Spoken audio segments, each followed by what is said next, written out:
స్వాతంత్ర్యం కోసం పోరాడిన సమరయోధుడు వల్లభాయ్ పటేల్ అని అన్నారు బీజేపీ చీఫ్ రామచంద్రరావు.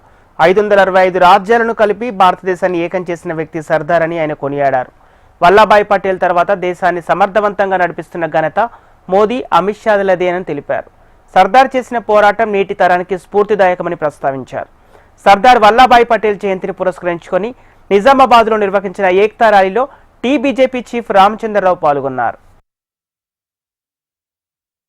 స్వాతంత్ర యుద్ధంలో ఒక యోధుడుగా స్వాతంత్ర్యం కోసం పోరాడి స్వాతంత్రం వచ్చిన తర్వాత వారు మన భారతదేశం మొట్టమొదటి ఒక హోంశాఖ మంత్రిగా ఈ భారతదేశంలో అనేకమైన చిన్న చిన్న రాజ్యాలని కలిపి దాదాపు 560 పై రాజ్యాలు కలిపి ఈరోజు మహాన్ భారత్ మాతగా ఈరోజు చిత్రించినటువంటి యొక్క ఘనత ఆ రోజు సర్దార్ వల్లభాయ్ పటేల్ గారు.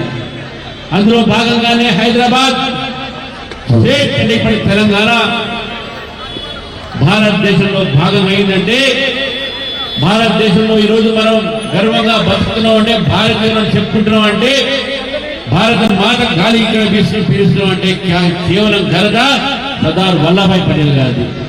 ఆ రోజు ఇక్కడ నిజాం సర్కార్ ఆపరేషన్ పోలో తర్వాత ఒకవైపు టెర్రరిస్టులు జిహాదీ టెర్రరిస్టుని ఉగ్రవాదుల్ని, ఇంకోవైపు లెఫ్ట్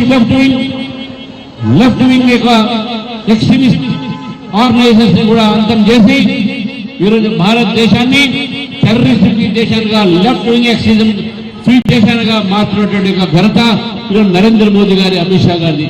వారి స్ఫూర్తి కూడా సర్దార్ వల్లభాయ్ పటేల్ గారిది.